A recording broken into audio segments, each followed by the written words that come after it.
নমস্কার, দেখছেন এবিপি আনন্দ। আপনাদের সঙ্গে আমি শুভ্রজিৎ। শুরু করছি 7টায় বাংলা। মহারাষ্ট্রের মহাসংকটে এবার নতুন মোড়। শিন্ডেকে চ্যালেঞ্জ উদ্ধব ঠাকরের। কিছুক্ষণের মধ্যে গুয়াহাটি থেকে সাংবাদিক বৈঠক করবেন একনাথ শিন্ডে। ভিন রাজ্যে কেন, সামনে আসুন, ইস্তফা দিতে তৈরি। বিদ্রোহী মন্ত্রী একনাথ শিন্ডেকে চ্যালেঞ্জ উদ্ধব ঠাকরের। বিদ্রোহী একনাথ শিন্ডের সমর্থনে সই করে 36 জন বিধায়কের প্রস্তাব। একনাথ শিন্ডেকে পরিষদীয় দলনেতা রাখার দাবিতে বিধায়কদের এই চিঠি রাজ্যপাল এবং বিধানসভার ডেপুটি স্পিকারের কাছে। নতুন চিফ হুইপের নাম ঘোষণা করল একনাথ শিন্ডের গোষ্ঠী। একনাথ শিন্ডের সমর্থনে মহারাষ্ট্রের 46 জন বিধায়ক থাকার দাবি। সুরত থেকে গুয়াহাটিতে বিদ্রোহী বিধায়করা শিন্ডের সঙ্গে তারা বৈঠক করেন।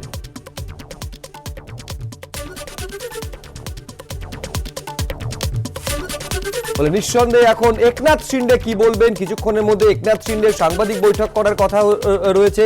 যেহেতু কার্যত চ্যালেঞ্জ ছুড়ে দিয়েছেন মহারাষ্ট্রের মুখ্যমন্ত্রী উদ্ধব ঠাকরে একনাথ শিন্ডের উদ্দেশ্যে যে ভিন রাজ্যে কেন, সামনে এসে বলুন, ইস্তফা দিতে তৈরি। ফলে এখন একনাথ শিন্ডে কি বলবেন সেদিকে অবশ্যই সারা দেশের নজর রয়েছে। অঙ্কিত গুপ্তা আমাদের প্রতিনিধি আরো বিস্তারিত এই বিষয়ে বলবেন। क्योंकि अंकित, महाराष्ट्र के मुख्यमंत्री की ओर से चुनौती दी गई है। अब सारी देश के निगाहें इस बात पे टिकी हुई है। एकनाथ शिंदे कुछ देर में प्रेस कॉन्फ्रेंस करने वाले हैं, उनका क्या जवाब होगा?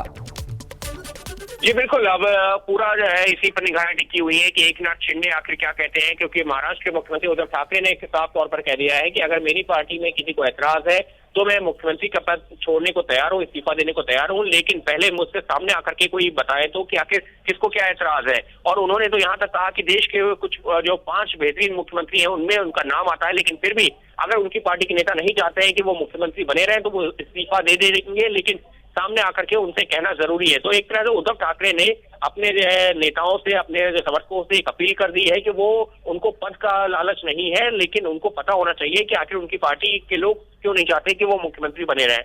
इस सबके बीच में शरद पवार और उनकी बेटी सुप्रिया सुले भी उद्धव ठाकरे से मुलाकात कर रही है। तो लेकिन अब ये वक्त हो रहा है एकनाथ शिंदे की प्रेस कॉन्फ्रेंस का, और उसमें जो है निश्चित तौर पर कुछ और सवालों का जवाब सामने आएगा।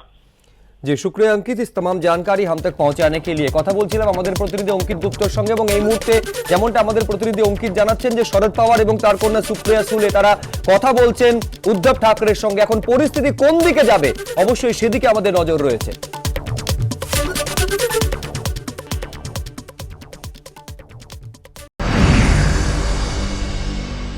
मुझे आज भी पूरा विश्वास है कि जो एमएलए गुवाहाटी में बैठे हैं शिवसेना के, वो सोचेंगे और सोच रहे हैं। फिर एकनाथ शिंदे साहब भी सोचेंगे, हमारे मित्र, हमारे साथी, और वापस वो हमारे परिवार में दाखिल होंगे। राहुल साहब, ऐसे बताया जा रहा है कि आज शाम तक उद्धव ठाकरे अपना सीएम पद का इस्तीफा देंगे। मैं अभी वर्षा बंगले पर जा रहा हूँ, मुख्यमंत्री निवास पर जा रहा हूँ। ज़रूर मैं सीएम साहब से मेरी मुलाकात होगी, उनके साथ मैं बैठूंगा। लेकिन जो करना है वो महाविकास आघाड़ी एक साथ बैठकर निर्णय लेगी। जब तक विधायक मुंबई में नहीं आते तब तक कोई निर्णय नहीं होगा। एक विधायक नितिन देशमुख जो अकोला से नागपुर पहुंचे हैं, उसके लिए उसको क्या क्या करना पड़ा आपने देखा। उसने अपनी पूरी आपबीती सुनाई, कैसे उसके साथ मारपीट हुई, कैसे उसको गलत तरीके से अस्पताल में भर्ती किया, गलत तरीके से उसका ऊपर इलाज किया, गलत तरीके से उसको इंजेक्शन दिया गया। वो तो बोल रहा है कि मुझे मारने की ही साजिश थी। শিক্ষক নিয়োগে দুর্নীতি মামলা এবার তৎপর এনফোর্সমেন্ট ডিরেক্টরেট। নিয়োগ সংক্রান্ত 2টি মামলার তথ্য চাইল ইডি। মামলাকারীদের আইনজীবীদের কাছে তথ্য চাইল ইডি। সূত্র মারফতে খবর পাওয়া যাচ্ছে একাদশ দ্বাদশের মামলাকারী ববিতা সরকারের আইনজীবীর কাছে তথ্য তলব করা হয়েছে। অন্যদিকে নবম দশমের মামলাকারী আব্দুল গনি আনসারির আইনজীবীর কাছে তথ্য তলব করা হয়েছে। নিয়োগে কোটি কোটি টাকার দুর্নীতির অভিযোগে ইডির এই তৎপরতা বলে সূত্রের খবর। ববিতা সরকারের মামলায় চাকরি গিয়েছিল পরেশ কন্যা অঙ্কিতা অধিকারীর। আব্দুল গনি আনসারির মামলায় সিবিআই জিজ্ঞাসাবাদ করেছিল পার্থ চট্টোপাধ্যায়কে। আদালতের নির্দেশ অমান্য করায় এসএসসির চেয়ারম্যানকে তলব করল কলকাতা হাইকোর্ট। আগামীকাল সকাল 10:30টায় চেয়ারম্যান সিদ্ধার্থ মজুমদারকে হাইকোর্টে তলব করেছেন বিচারপতি রাজশেখর মান্থা। এসএসসি নিয়োগ দুর্নীতি মামলায় আদালতের নির্দেশ অমান্য করায় ফের তলব করা হলো স্কুল সার্ভিস কমিশনের চেয়ারম্যান সিদ্ধার্থ মজুমদারকে। বৃহস্পতিবার সকাল 10:30টায় তাঁকে হাইকোর্টে তলব করেছেন বিচারপতি রাজশেখর মান্থা। 2016 নবম দশমের ভূগোলের শিক্ষক নিয়োগে অনিয়মের অভিযোগ সংক্রান্ত মামলায় গত 7ই জুন এসএসসিকে রিপোর্ট দেওয়ার নির্দেশ দেয় আদালত। 16ই জুন এসএসসির তরফে রিপোর্ট দেওয়া হয়, কিন্তু তা অসম্পূর্ণ থাকায় ফের রিপোর্ট তলব করেন বিচারপতি। বুধবারও আদালতে সেই রিপোর্ট জমা দিতে পারেনি স্কুল সার্ভিস কমিশন। এদিকে এসএসসির আইনজীবী আদালতে বলেন, এসএসসির বিভিন্ন মামলা তদন্ত করছে সিবিআই। সার্ভার রুম সিবিআই এর নিয়ন্ত্রণে রয়েছে, মোতায়েন রয়েছে সিআরপিএফ, ফলে ডেটা রুমে প্রবেশ করা যাচ্ছে না। সেই কারণে পূর্ণাঙ্গ তথ্য দেওয়া সম্ভব হচ্ছে না। এরপরই বিচারপতি রাজশেখর মান্থা বৃহস্পতিবার এসএসসি চেয়ারম্যানকে আদালতে হাজির হওয়ার নির্দেশ দেন। দেখুন, এগুলো তো হাইকোর্টের বিষয়। হাইকোর্টের রায়ের ব্যাপারে আমরা কোনো মন্তব্য করতে পারি না, আমাদের সেই এখতিয়ারও নেই। তো স্বাভাবিকভাবেই মহামান্য আদালত বিচার করবে। কোর্ট ডেকে পাঠাতে পারে, আমরা তো বলছি আইনের পথে চলুক, আমাদের কি বলার। সব মিলিয়ে এসএসসি নিয়ে তরজা থামছে না। সৌভিক মজুমদার ও মুন্না আগরওয়ালের রিপোর্ট, এবিপি আনন্দ। 2014 প্রাথমিকের টেট উত্তীর্ণ চাকরি প্রার্থীদের বিক্ষোভ। হাজরা এবং করুণাময়ীতে দফায় দফায় বিক্ষোভ দেখান চাকরি প্রার্থীরা। টেনে হিঁচড়ে চ্যাংদোলা করে বিক্ষোভকারীদের পুলিশের গাড়িতে তোলা হয়। হাজরা থেকে করুণাময়ী 2014 প্রাথমিকে টেট উত্তীর্ণ চাকরি প্রার্থীদের বিক্ষোভে এভাবেই দফায় দফায় উত্তেজনা ছড়ালো। বিক্ষোভকারীদের দাবি, তারা 2014 সালে টেট উত্তীর্ণ হলেও এখনও নিয়োগ পাননি। এই অভিযোগে বুধবার দুপুরে হাজরা মোড়ে দফায় দফায় বিক্ষোভ দেখান চাকরি প্রার্থীরা। রাস্তা অবরোধ করতে গেলে পুলিশ বাধা দেয়। বিক্ষোভকারীদের সঙ্গে ধস্তাধস্তি হয় পুলিশের।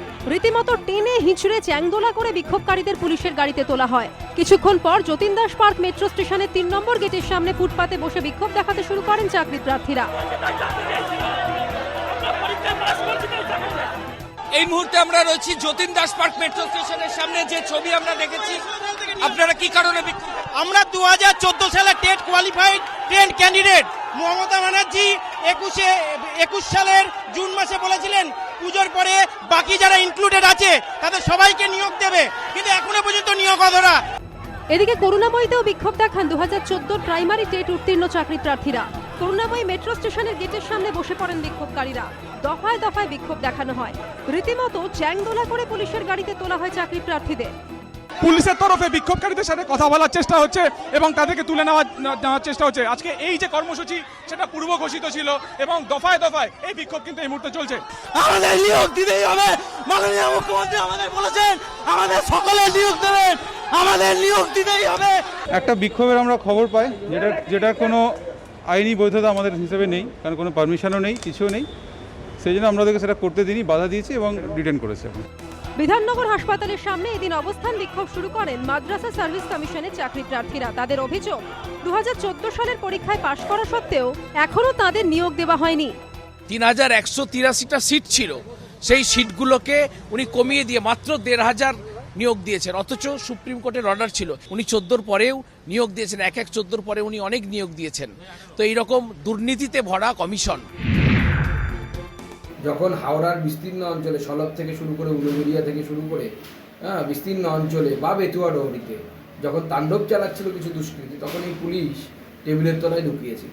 এই পুলিশ, এই বীর পুঙ্গব পুলিশ, এদের এই এসএসসির উপরেই যত জোরাজুরি, এসএসসির যারা আন্দোলন করছেন, স্টেটের যারা আন্দোলন করছেন তাদের উপরেই জোরজুরি কাজ করে, অন্য কোনো জায়গায় কাজ করে।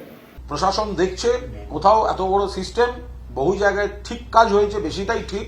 কোথাও কোনো ভুল থাকলে চিহ্নিত হচ্ছে, সংশোধন হচ্ছে। জেনে শুনে কেউ অন্যায় করে থাকলে আইনের পথে চলবে। ঠিকটা ঠিক, ভুলটা ভুল, এর বাইরে আমি কোনো মন্তব্য করব না। যখন নিয়োগ দুর্নীতির একাধিক মামলার তদন্ত করছে সিবিআই, তখন পথে নেমে বিক্ষোভ দেখাচ্ছেন চাকরি প্রার্থীরা। সুকান্ত মুখোপাধ্যায়, ব্রতদীপ ভট্টাচার্য ও ময়ূর ঠাকুর চক্রবর্তীর রিপোর্ট, এবিপি আনন্দ। শিক্ষক নিয়োগ বিতর্কে দুর্নীতির অভিযোগে পরেশ অধিকারীকে জুতো মারার দাওয়ায় বিজেপি নেতার। যেখানেই দেখবেন সেখানেই জুতো দিয়ে মারবেন। মেখলিগঞ্জে দিলীপ ঘোষের সভাতেই দাওয়ায় বিজেপির জেলা সাধারণ সম্পাদকের।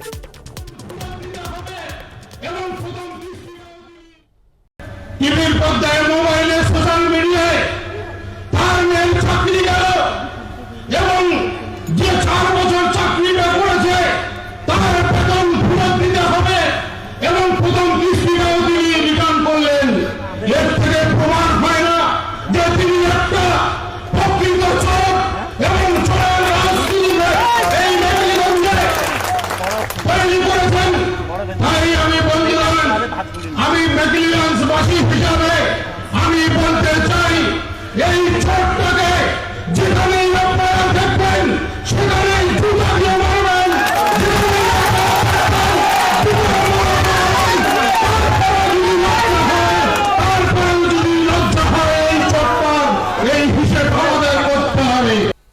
তৃণমূলের কোচবিহার জেলার সভাপতি পার্থ প্রতিম রায় বিজেপি নেতার এই মন্তব্য নিয়ে কি বললেন দেখুন।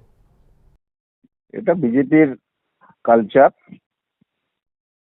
কিভাবে বলতে হয়, কিভাবে বক্তব্য রাখতে হয় সে সম্পর্কে তারা অবগত নয়। কতটা ভুলভাল মন্তব্য করে মানুষকে প্ররোচিত করা যায় এবং গন্ডগোল পাকানো যায়, এটাই তাদের উদ্দেশ্য। পরেশ অধিকারী বিষয়টি বিচারাধীন। আগ বাড়িয়ে তারা যেভাবে বলবার চেষ্টা করছে, এটা আইনের প্রতি তারা আস্থা রাখছে না এবং তারাই নিজেরাই আইনের রক্ষক বা আইন নিয়ন্ত্রক, এটা তারা বোঝাতে চাইছে। এটা অত্যন্ত দুর্ভাগ্যজনক এবং এইরকম নিম্নরুচির রাজনীতি লোকের সম্পর্কে যত বক্তব্য কম বলা যায় তত ভালো। জেলে থাকাকালীনই আরও একটি মামলায় পুলিশ হেফাজতে রোদ্দুর রায়। পাটুলি থানায় দায়ের করা মামলায় রোদ্দুর রায়ের পুলিশ হেফাজত 26শে জুন পর্যন্ত রোদ্দুর রায়কে পুলিশ হেফাজতে নির্দেশ দিল আদালত। ব্রতদীপ ভট্টাচার্য আমাদের প্রতিনিধি আরো বিস্তারিত বলবেন এ বিষয়ে। ব্রতদীপ। দেখো সত্যজিৎ, কিছুদিন আগেই বটতলা থানার মামলায় আদালত, ব্যাংকশাল আদালত রোদ্দুর রায়কে কিন্তু 27শে জুন পর্যন্ত জেল হেফাজতের নির্দেশ দিয়েছিল। তারই মধ্যে আজ পাটুলি থানার তরফ থেকে আলিপুর আদালতে রোদ্দুর রায়কে ফের হেফাজতে নেওয়ার আবেদন জানানো হয় এবং সেখানে বলা হয় মে মাসে এক ব্যক্তির দায়ের করা অভিযোগের ভিত্তিতে তাকে নিজেদের হেফাজতে তারা চাইছেন এবং সেই অভিযোগে বলা হয়েছিল যে মে মাসেই একটি সোশ্যাল মিডিয়ায় একটি পোস্ট করেছিলেন রোদ্দুর রায় এবং সেখানে কিছু কুরুচিকর মন্তব্য করেছিলেন এবং তার জেরেই কিন্তু তার বিরুদ্ধে মামলা রুজু হয়েছিল এবং সেই মামলার ভিত্তিতেই আজ তাকে নিজেদের হেফাজতে চাওয়ার আবেদন জানায় পাটুলি থানার পুলিশ এবং সেই আবেদনের ভিত্তিতে আলিপুর আদালত তাকে 26শে জুন পর্যন্ত পুলিশি হেফাজতে নির্দেশ দিয়েছেন। এর আগে আমরা জানি হেয়ারস্ট্রিট থানায় রোদ্দুর রায়ের বিরুদ্ধে মামলা দায়ের হয়। মুখ্যমন্ত্রীর বিরুদ্ধে রুচিকর মন্তব্য করার জন্য তাকে পুলিশ হেফাজতের নির্দেশ দেয় আদালত। তারপর সেই হেফাজতের মেয়াদ শেষ হতে না হতেই বটতলা থানার তরফ থেকে 2020 সালের একটি মামলায় তাকে ফের নিজেদের হেফাজতে চাওয়ার আবেদন জানানো হয় এবং ফের তাকে পুলিশি হেফাজতের নির্দেশ দেয় ব্যাংকশাল আদালত। তারপর সেই পুলিশি হেফাজতের মেয়াদ শেষ হওয়ার পর 20 তারিখ তাকে যখন আদালতে পেশ করা হয়, হেয়ারস্ট্রিটের মামলায় তাকে অন্তর্বর্তী জামিন দিলেও বটতলা থানার মামলায় তাকে কিন্তু জেল হেফাজতের নির্দেশ দিয়েছিল আদালত এবং সেই মোতাবেক তাকে প্রেসিডেন্সি জেলে রাখা হয়েছিল এবং সেই জেল হেফাজতে থাকাকালীনই ফের এবার পাটুলি থানার থেকে নতুন মামলায় তাকে হেফাজতে নেওয়ার আবেদন জানানো হলো এবং সেই আবেদনের ভিত্তিতে আজ 26শে জুন পর্যন্ত আদালত তাকে পুলিশ হেফাজতে রাখার নির্দেশ দিয়েছেন এবং আজই প্রেসিডেন্সি জেল থেকে তাকে পাটুলি থানায় নিয়ে যাওয়া হতে পারে এবং পুলিশ সূত্রে যেটা জানা যাচ্ছে ওই যে সোশ্যাল মিডিয়ায় যে পোস্ট করেছিলেন রোদ্দুর রায় তার পিছনে কি কি কারণ রয়েছে এবং কোথা থেকে হয়েছিল সেই সংক্রান্ত সমস্ত তথ্য তাদের প্রয়োজন, সেই সব বিষয়ে তাকে জিজ্ঞাসাবাদ করা হবে। ধন্যবাদ ব্রতদীপ। পরের খবরে আসবো। দুর্গাপুরে অক্সিজেন সিলিন্ডার রিফিলিং কারখানায় বিস্ফোরণ, মৃত্যু হয়েছে একজনের। এই অক্সিজেন সিলিন্ডার রিফিলিং যখন করা হচ্ছিল সেই সময় বিস্ফোরণ ঘটে যাতে একজন শ্রমিকের মৃত্যু হয়। দুর্গাপুরের মায়াবাজারের কাছে এই ঘটনা ঘটেছে। আরো একজন আহত হয়েছেন বলে খবর পাওয়া যাচ্ছে। হতাহতদের আর্থিক সাহায্যের দাবিতে শ্রমিকদের বিক্ষোভ।